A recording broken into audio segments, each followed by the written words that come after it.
네, 안녕하세요. 어슴 새벽입니다. 네. 오랜만에 방송을 하게 됐는데요. 우선 오랜만에 좀 방송을 하게 된 점, 사과 말씀 좀 드리고 방송 오늘 시작해 보도록 하겠습니다.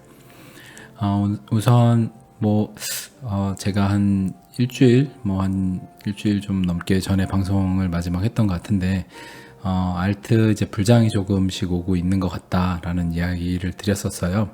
그래서 여러분들하고 그런 얘기들을 나눴었는데, 보시는 대로 지금 불장이 조금 온 듯한 조짐이 보이죠. 지금 굉장히 시총 좀 작은 코인들 엄청나게 펌핑을 하고 있는 모습 보이고, 그리고 비트코인 SV 같은 경우도 이미 거의 12만 원에서 3배 정도 가격이 올라왔으니까 많이 올라왔죠. 지금 XRP나 이더리움 들이 아마 제일 덜 올라온 것 같고, 그 다음에 이오스 이런 것들 이제 순서인 것 같은데, 그 때가 되면 이제 차례차례 올라오고 순환 펌핑을 하니까 좀 기다리시는 게 더 좋을 것 같다라는 말씀을 드리고, 그리고 쉽게 생각을 해보세요. 그 세력들이 이 전체 시장, 이 코인들 시장을 하나하나 뭔가 누구 한 명이 비트코인 담당하고 누가 하나 담당하고 하는 게 아니라 AI 컴퓨터가 이제 프로그래밍 되어 있는 형태로 해서 전체 거래소들의 그 지금 이것들을 판세를 만들고 있는 거거든요. 그래서 가령 대쉬의 어떤 차트랑 리플하고 비슷하고 비트코인의 일봉이랑 리플의 몇 시간 봉하고 비슷하고 이런 것들이 나오는 이유가 다 사실 같은 이유예요. 그래서 그게 별다른 그 어떤 아무 이유가 없이 그 되는 것들이 아니라 다 같은 그 AI 봇이 그것들을 프로그래밍 돼 있는, 개인이 가장 힘들어하고 작은 세력들이 롱이나 숏이나 이런 데서 떨어질 수밖에 없는 그런 패턴들을 결국에 만들어내서 결과값을 도출을 해내야 되기 때문에, 가령 열차가 10칸 정도 있다 그러면 사람들이 한 칸만 남고 나머지 다 떨어져 나가야 되는 그런 설국 열차예요. 그런 한 칸만 남아야 되는 상황까지 만들어내야 된다라는 프로그래밍이 되어 있으면 결국에 AI 봇은 그 한 칸 남을 때까지 나머지 사람들을 다 떨궈내거든요. 그래서 그런 것들이 차트의 흐름이라고 보시면 되고, 그런 와중에 이제 기사들이 막 나오죠. 막 엄청나게 가격이 폭락하는 시점. 예전에 비트코인으로 좀 본다고 하면 예전에 이럴 때 있었죠. 이때 비트코인 이제 캐시 진영에서 막 싸우고 난리 났다 할 때, 이럴 때 이제 거기다 양념으로 뿌리는 게 이제 호재 악재 기사들을 막 뿌려서 악재 기사 이것 때문에 떨어진다 라는 것들로 개인들의 심리를 많이 흔드는 거예요. 그래서 이제 투자 이 시장 자체는 결국에 심리 게임이라고 계속해서 이야기 드리는 게, 이 시장 자체가 결국해서 올라가는 시장이라고 우리가 전반적인 그 4차 산업혁명과 요새 벌어지는 일들 전반적인 것들을 다 보면 결국에 가는 시장이라고 본다고 하면, 여기서 어쨌든 고를 파서 떨구고 여기서 올라갔다가 또 떨궜다가 다시 이제 시작되는 형태인데, 이런 패턴을 만들어야 되잖아요. 결국에는 차트를 보고 뭔가 여러 가지 그 하는 것보다 심리 패턴을 잘 읽는다고 하면 투자하시기가 굉장히 수월하실 거다. 그래서 제가 그래서 여러분들이 투자하실 때 심리를 위주로 보시면, 가령 전에도 이야기 드렸던 크립토 공포지수 같은 것들 그 보시면 그냥 공포지수가 그게 달았을 때 투자를 하시면 아마 이쪽 부근이었을 거예요. 이쪽 부근에 이렇게 올라갔다 빠져서 이쪽 부근, 이때 하셨으면 사실 지금 좀 올라왔을 텐데 완화가 됐겠죠. 이때만 해도 공포지수가 높을 때, 그리고 여기 같은 경우도 높을 때, 사실 그래서 대중하고 반대로 되는 심리 그것만 사실 읽는다고 하셔도, 그것만 읽고 사실 단타를 안 하시면 당연히 여기서 대략 사셨다가 여기까지 홀딩하고 계시면 어차피 이득이죠. 비트코인 같은 경우도. 근데 이제 여기만 해도 그렇고, 그래서 유튜브에도 수많은 차트 방송들이 많아요. 저도 그래서 관심 갖고 한두 개 정도는 이제 재미로 봐요. 어떤 이야기들을 하시는지 보면, 제 기준에서는 그래요. 여기서 이평이 골든 크로스가 날 때 이때 들어간다.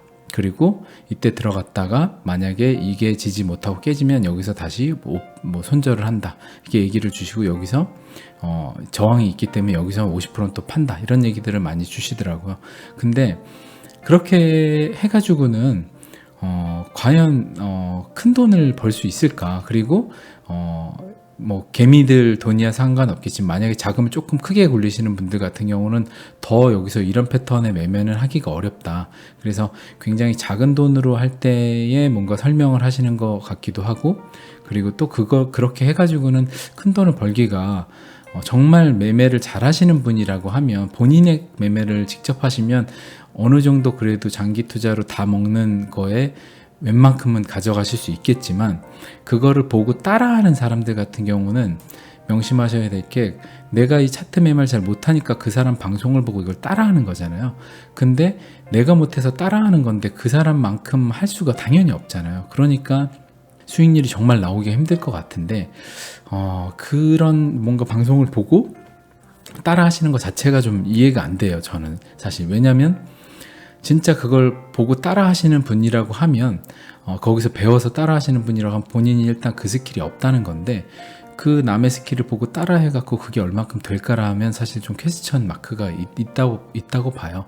물론 수많은 차트 방송이나 여러 개를 보고 정말 온전히 내 것으로 만들어서 내가 그 사람 수준만큼, 내가 방송할 수준만큼의 스킬이 된 사람이라고 하면 모르겠지만, 제가 볼 때는 거의 90% 이상의 개미들이 그게 안 되거든요. 그래서 차트 방송을 쫓아다니면서 그걸 보는 건데, 그러면 본인이 스스로 자각하셔야 될 게, 내가 이 방송을 보면서 내가 이 사람만큼 수준이 되었는가? 만약에 그렇지 않다라고 하면 사실 그게 될 가능성이 높다고 보는 것 자체가 말이 안 되잖아요. 좀 그런 관점의 생각도 한번 해보시는 게 필요하지 않을까라는 생각을 하고요. 오늘 바로 한번 그 기사들을 한번 쭉 보고 가격들 보고 마무리 짓도록 하겠습니다. 그래서 미 의원들이 가상화폐 결제 면세 법안 발의. 미국은 사실 로비가 합법이고 암호화폐 업계 자체에서 로비를 엄청나게 오랫동안 했었죠. 그래서 이게 지금 면세 법안 발의된다는 게 어떤 의미냐면, 23만 원 이하의 거래에 대해서는 세금을 면제해주는 법안을 취지한다고요. 결제 활성화를 위해서. 예전에 그 신용카드 그 초반에 나왔을 때도 이런 것들이 있었거든요. 결국에는 다음 세대의 돈, 다음 세대의 결제 수단으로 이끌고 나가기 위해서 미국에서 이런 것들을 제일 먼저 하고 있다. 결국에 이게 이런 결제 면세 법안을 하고 하면 결국에 대중은 이제 양이라고 보면 양을 이쪽으로 모으는 거잖아요. 저쪽에 먹을 거 많으니까 저쪽으로 가자라고 하는 거고, 이쪽에 면세해 준다고 하면 대부분 사실 이거 충전해 갖고 쓸 거 아니에요. 그러니까 이쪽으로 셋을 모고 나가고 있는 시대가 2020년에 우리가 2019년부터 예상했던 대로 2020년부터 본격적인 대중화가 되는 시점이 될 거다. 그래서 좀 부가적으로 이야기를 드리면, 제 예상이에요. 이건 제 예상인데, 지금 미국 주가가 하늘 높은 줄 모르고 계속 그 닷컴 버블 정도의 버블 상태로 계속해서 고점을 갱신하고 있죠. 그래서 이게 언제 꺼질지는 사실 아무도 몰라요. 저 역시도 모르고. 제 예상으로는 만약에 트럼프 재선까지 어떻게든 이거 터트리지 않고 막고 간다라고 하면, 재선하고 난 이후에는 정말 크게 큰 폭의 아마 폭락이 있고 금융시장 위기가 올 거라고 생각이 들어요. 왜냐하면 언젠간 터질 거잖아요. 근데 트럼프 재선까지 어떻게든 막았어요. 댐에 막 물이 새고 있는데 어떻게든 막았어요. 근데 물이 조금씩 새고 있는 거를 차라리 구멍을 어떤 데 조금 뚫어갖고 물 새게 해주면 사실 댐 전체가 붕괴가 안 되는데, 계속 그 댐이 물이 넘치도록 계속 그걸 막고 있으면 한 번에 무너지잖아요. 그래서 트럼프 재선이 되고 난 이후에 만약 무너진다고 하면 정말 큰 충격이 일어날 거예요. 그래서 여기서 우리가 생각을 해야 될 게, 지금 한국도 뭐 세금 납부, 뭐 일본 여러 나라들 다 이런 것들이 있는데, 이거와 맞물려서 트럼프 재선 이후에 만약에 붕괴가 일어난다고 하면 그때까지 그 금융 세력들은 이 암호자산 시장을 지금 이런 형편없는 가격에 절대 두지 않을 거예요.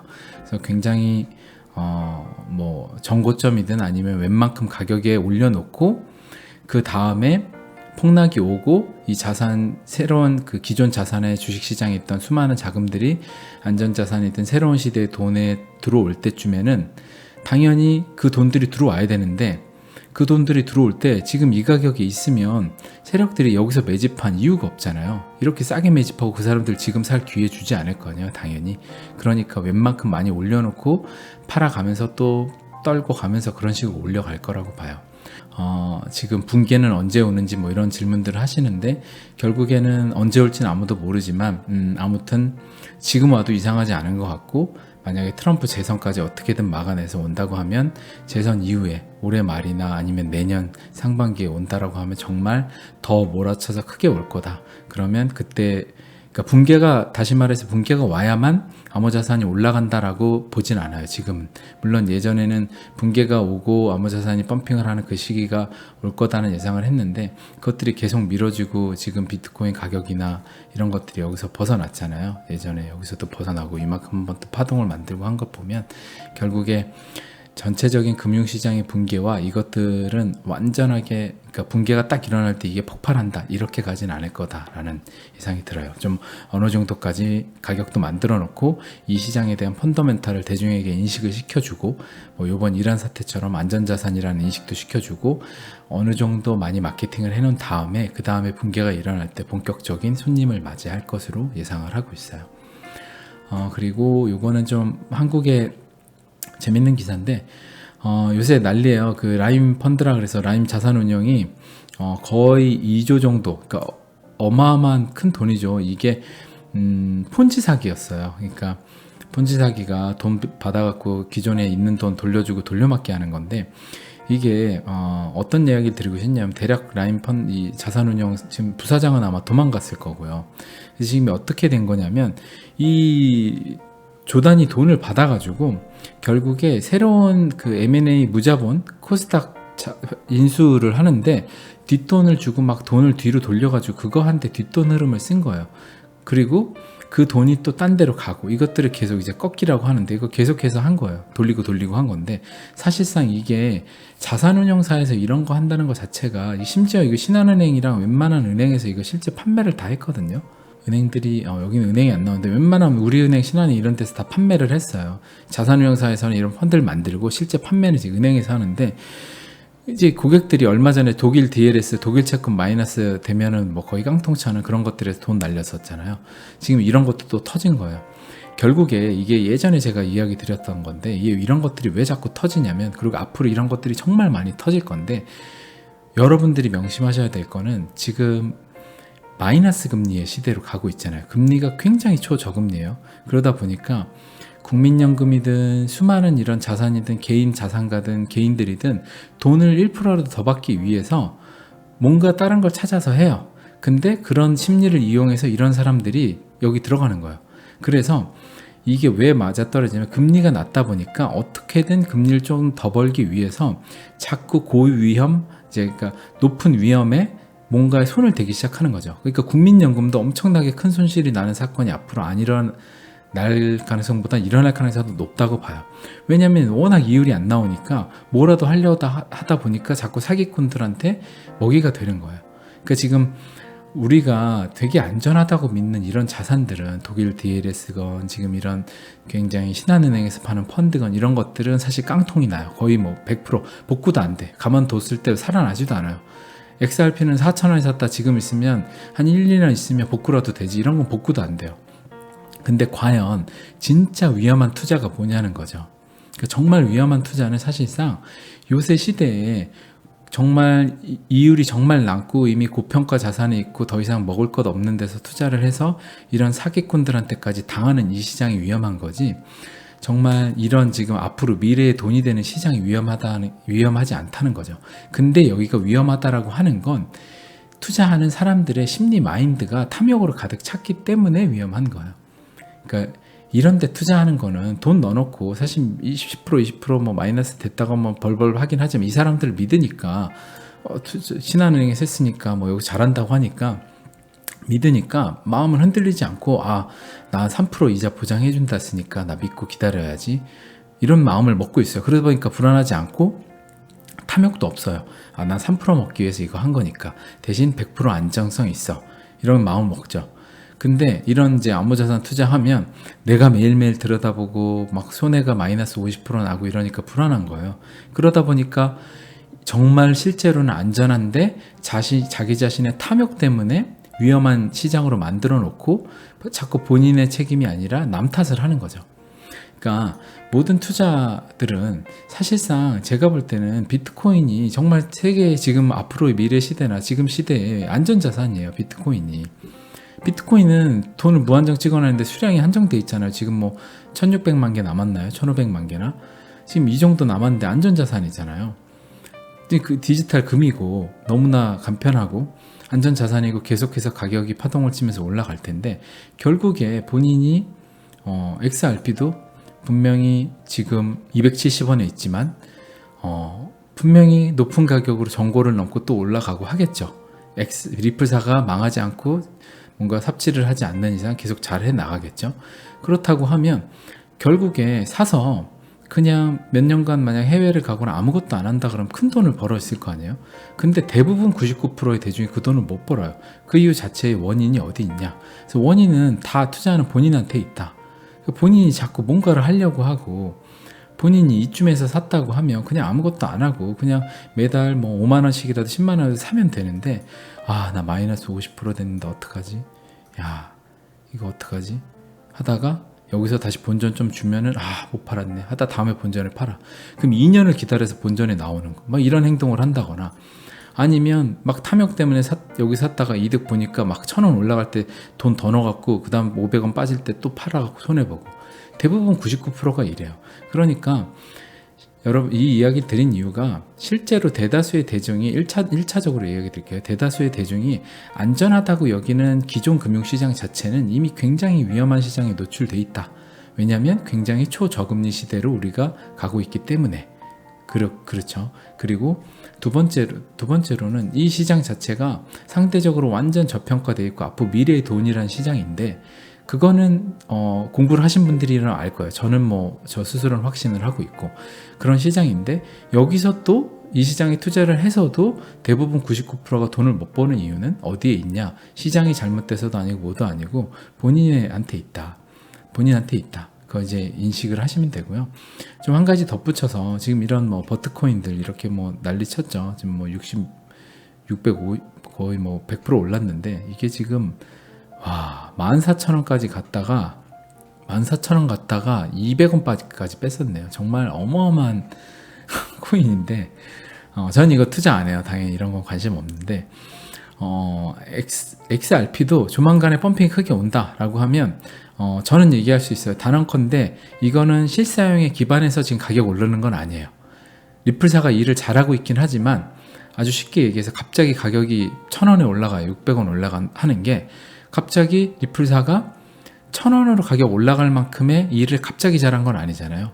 그러니까 꾸준히 잘하고 있는 건 맞지만, 잘하고 있지만 가격은 떨어지고 있죠 지금. 그러니까 단기간에 가격이 지금 크게 변동하는 이런 시장 자체는 투기 세력들에 의한, 그러니까 금융 세력들에 의한 암호자산 시장을 마케팅도 하고, 그들이 뭔가 시장의 개미도 적정수, 그러니까 10칸 중에 한 칸만 태우는 작업, 여러 가지들을 다 하기 위한 지금 하나의 어떻게 보면 금융 투기 세력들의 판에서 놀아나고 있는 시장임은 맞아요. 그래서 그거 자체를 우리가 부정할 생각은 없고, 근데 명심하셔야 될 거는, 금융 세력, 전 세계 이 시장을 AI 보수로 만들어 나가서 금융 세력들이 이 시장을 왜 하고 있냐라고 하면, 이 시장이 사라질 시장이 아니라 이 시장 자체는 돈의 다음 돈이 되는 시장이기 때문에 그들이 이걸 하고 있는 거예요. 그래서 투기 세력들이 들어와서 이 작업을 하고 있다라고 해서 야, 여기 투기판이고 사기판이야 라고 단정 짓고 매듭 짓고 여기서 떠나시면 안 되는 거죠. 왜냐하면 그 금융 세력들이 여기에 들어와 있다는 거 하는 거면 차세대 주식시장만큼 키우고 앞으로 미래 돈으로 키우기 위해서 이 작업을 하고 있는 거지, 아무런 이유가 없으면 여기서 그걸 안 하고 있다는 거죠. 그냥 사실 돈을 얼마 벌기 위해서 이 작업을 계속 하고 있다? 물론 그렇게 정확히 세력의 세력은 모르니까 알 수는 없지만, 그렇다고 하기에는 지금 리브라부터 시작해서 마이크로소프트, 구글, 애플 수많은 대기업들이 블록체인 코인 발행하고 국가들 디지털 화폐하고 그것들이 나오면 안 되죠. 그것들을 한다는 것 자체는 이 시장이 돈의 다음 돈이라는 게 맞다는 소리죠. 그러니까 좀 여러분들이 그런 관점으로 생각을 하시면 좋을 것 같아요. 그리고 일본 블록체인 추진협회 일본 버전 암호화폐 리브라 젠스 발표를 한다라고 해요. 지금 보면 이 기사 사실 별건 없는데, 결국에 지금 일본도 이런 식으로 해갖고 일본만의 뭔가 이제 리브라 같은 화폐 발행하고 제가 계속 이야기 드렸던 초기업들의 암호화폐, 국가들의 암호화폐, 그리고 기존 여러 암호화폐들을 브리징하고 실사업에서 쓰이는 암호화폐, 뭐 이더리움, 리플, 비트코인 등 이런 것들, 이런 총 3개의 암호화폐 큰 군으로 나뉠 거라고 이야기를 드렸는데, 이런 식으로 또 일본에서 뭐 일본 버전의 암호화폐 리브라 같은 것들이 나오고 중국도 또 나오고 뭐 나올 거예요. 계속해서 아마 뭐 서울시 모두 나올 거고 많이 나올 거예요. 한국 버전도 나오고. 결국에는 그거를 중앙에 브릿지하는 신뢰를 기반으로 보증을 할 수 있는 화폐.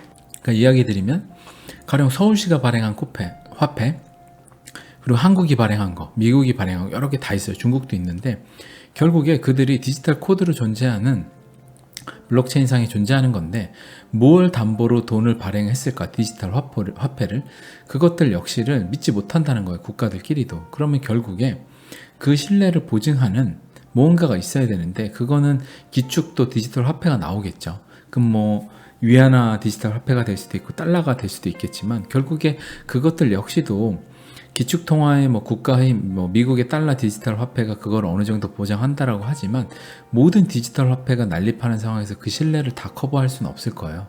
그럼 결국에는 중앙에 한계가 명확하게 정해지고, 사기업들에서 만들었지만 이미 그 중소개발 국가들 아니면 지금 굉장히 남미 국가들에서 많이 사용되고 있는 뭐 비트코인, 그리고 뭐 대쉬, 뭐 이런 여러 가지들 뭐 많잖아요. 이더리움, 이런 것들이 결국에는 신뢰의 중간을 보증을 하는 그런 이제 디지털 화폐 영역이 될 거다. 거기다 플러스 이더리움은 앞으로 디지털 화폐 블록체인 시대에서 기술 테크 기업으로 아마존 이제 클라우드 같은 그런 웬만한 기술 기업들이 이더리움의 플랫폼을 사용하는 형태가 될 거고, XRP는 또 금융 업계에서 엄청나게 쓰일 거고, 이런 것들은 또 그 나름대로의 가치를 가지겠죠.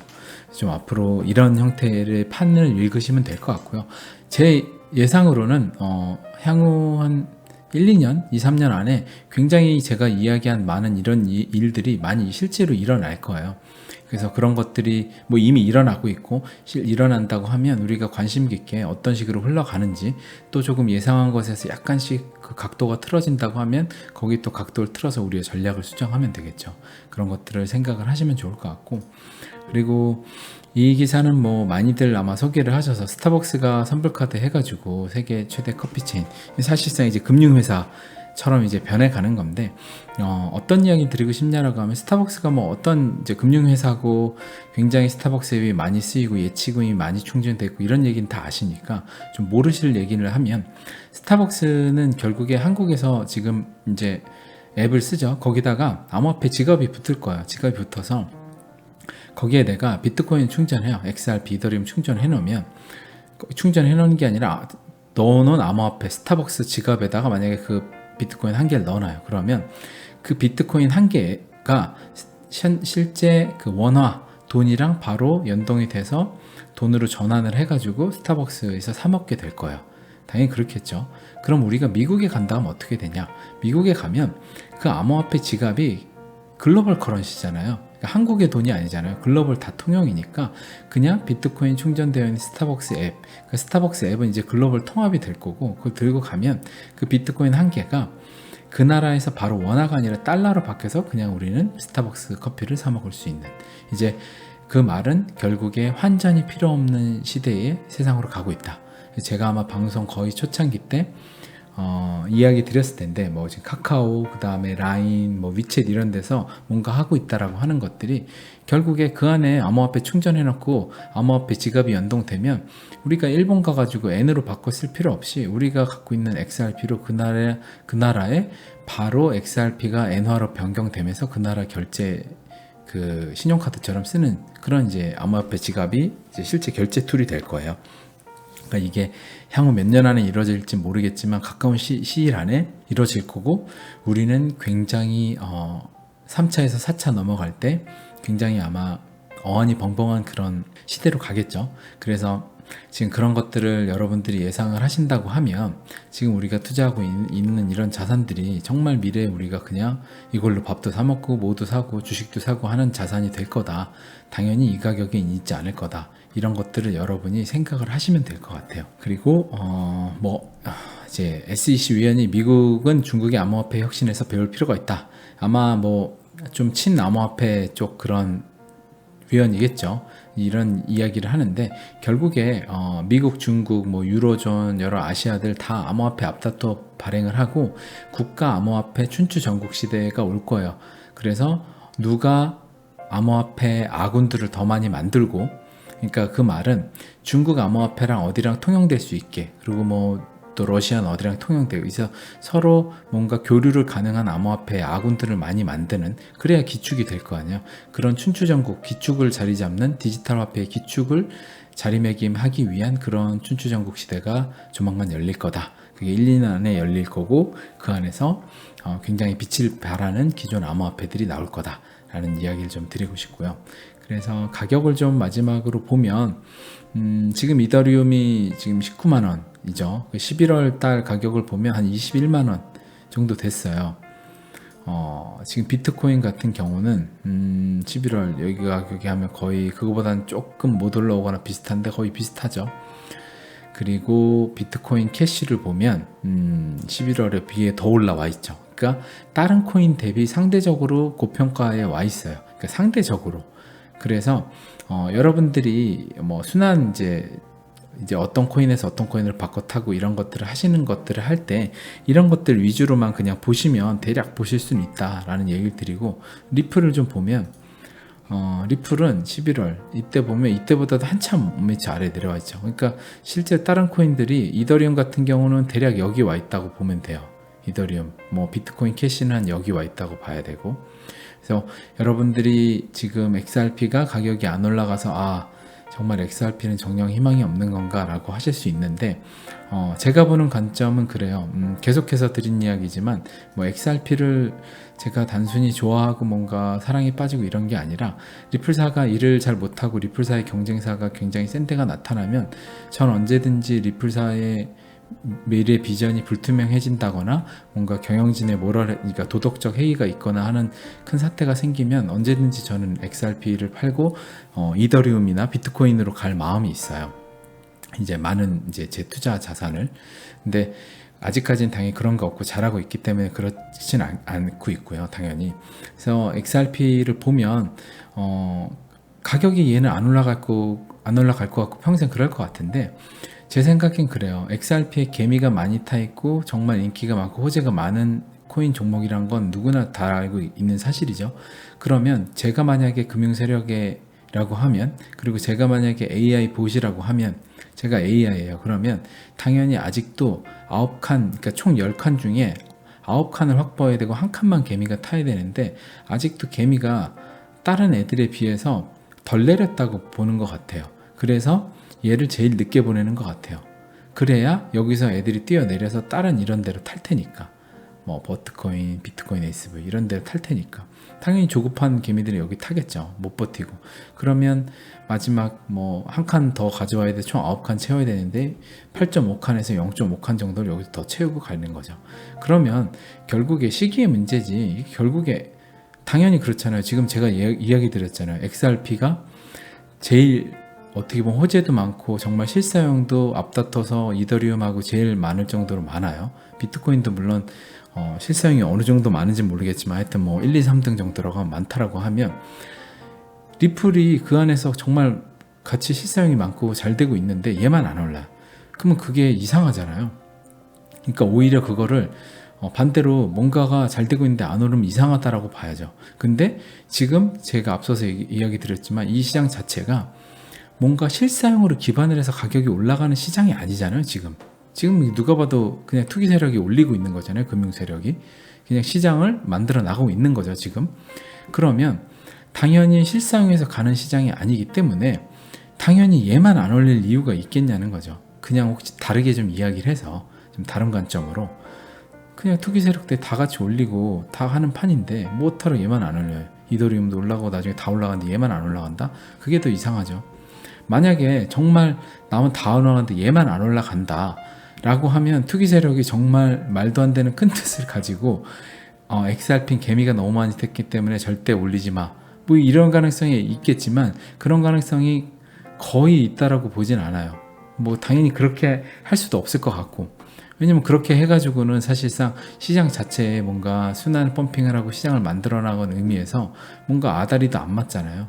그러니까 좀 지난 과거를 봐도 그렇진 않았고, 그래서 앞으로도 좀 그냥 투기 세력의 관점으로 봐도 어차피 때가 되면 갈 거고, 그냥 실사용으로 봐도 나중에 실사용 되면, 때가 되면 또 실사용이 잘 되고 하면 또 갈 테니까, 여러분들이 지금 알트 불장이 온 것 같은데 소외되고 있다라고 해서 너무 좁아진 것 같고 생각하지 마시고요. 그냥 좀 지켜보시면 좋을 것 같아요. 우리가 12월 달쯤 방송에서인가 뭔가 이제 거의 터널의 끝에 와가는 느낌이 든다, 그래서 조금만 기다려보자, 이런 이야기들을 나눴었잖아요. 그래서 거기에서도 그렇듯이 불과 지금 이제 한 달 채 안 됐는데 이렇게 뭔가 장이 또 전환이 되고 뭔가 느낌이 오잖아요. 그래서 여러분들이 그렇게 터널의 끝에 와 있는 느낌을 본능적으로 느끼시는 느낌 가지시는 것들이 굉장히 중요해요. 투자는 이제 심리 게임이니까 주변 대중이 힘들어하는 모습을 보고 그런 것들을 많이 느끼는 거거든요. 그래서 여러분들도 그런 것들도 중요하고, 그리고 지금 터널의 끝에 와서 뭔가 빛이 들어오고 있는데 내가 산 종목만 빛이 안 들어온다라고 해서 조급해 하시다가 이게 올라가고 나서 팔아버리면 결국에는 후회한다. 그래서 여러분들이 그걸 절대 잊지 마시고 본인의 감정을 조절하시고, 절대 탐욕에 본인의 어떻게 보면 힘들었던 터널에서 먹었던 그 초심을 잃지 않으시기를 바라겠습니다. 네, 오늘 방송도 이상 마치고요. 제가 방송을 좀 자주 못하는 부분을 양해를 좀 부탁드리고, 제가 방송 처음부터 이야기 드렸지만 제가 이제 유튜브 방송을 뭔가 전업으로 하는 사람이 아니기 때문에, 제가 본업인 IT 회사를 전 또 하고 있고 하기 때문에 어쩔 수 없이 좀 방송을 자주 할 수 없는 점을 양해를 좀 부탁드리고, 가급적 좀 큰 이벤트가 있거나 뭔가 변동이 있을 때 방송을 못 하더라도 여러분들이 원하시는 그 커뮤니티 글이라도 좀 가끔씩 남기는 형태로 소통을 하도록 하겠습니다. 그리고 제가 뭐 카카오 방이나 텔레그램 이런 것들은 앞으로도 할 생각이 없어요. 저는 사실 그게 저는 순기능보다는 안 좋은 악기능이 더 훨씬 많다라고 보거든요. 그래서 저는 그것들은 할 생각이 없고요. 그리고 이 방송을 한 이유도 제가 주변에 이제 좀 제 가까운 지인들을 위한 방송으로 시작을 했기 때문에 제 스스로도 뭔가 변질되거나, 그리고 좀 제 스스로의 동기부여를 하기 위한 차원의 방송이 크기 때문에 여러분들한테도 그런 관점으로 좀 이해를 해주시고 여러분들도 같이 성장을 하시면 좋을 것 같아요. 그래서 제가 사실 암호화폐 시장이 어느 정도 불장이 오고 여러분들이 터널에 들어와서 터널에 정말 빛의 구간으로 나가서 정말 이제는 한동안 1, 2년간은 터널 구간으로 다시 안 들어가겠다라는 시점이 될 때쯤에는 제가 방송을 그만할 수도 있어요. 그래서 여러분들이 그 전에 사실 한 분이라도 더 투자 마인드에 대해서 좀 뭔가 마음으로 동하고, 정말 투자를 어떻게 하는 게 나하고 잘 맞고 대다수의 99%의 개미 대중이 왜 돈을 못 벌고 손해를 보는지에 대해서를, 원인은 하나야, 계속 이야기 드리지만 본인의 탐욕 때문에 그냥 돈을 빨리 벌려고 하고, 돈을 투자를 하자마자 돈을 벌려고 하고, 난 손해보기 싫어하는 마인드, 그것 때문에 대부분 돈을 못 버는 거거든요. 그래서 그것만 여러분들이 좀 스스로 터득하신다고 하면 뭐 제 방송이 있건 없건 사실 상관없이 여러분들은 앞으로 평생의 기간 동안 투자하시면서 투자로만도 여러분들의 굉장히 삶을 윤택하게 하실 수 있는 그런 자산을 버실 수 있을 거예요. 그래서 이번 사이클에 꼭 그 스킬을 얻으시는 게 중요하다. 돈 얼마 버는 것보다 사실 그게 더 중요하니까 여러분들이 좀 그런 관점으로 계속 보시려고 노력을 하시면 제 마음도 굉장히 뿌듯할 것 같습니다. 네, 오늘도 이상 마치겠습니다. 어슴새벽이었습니다.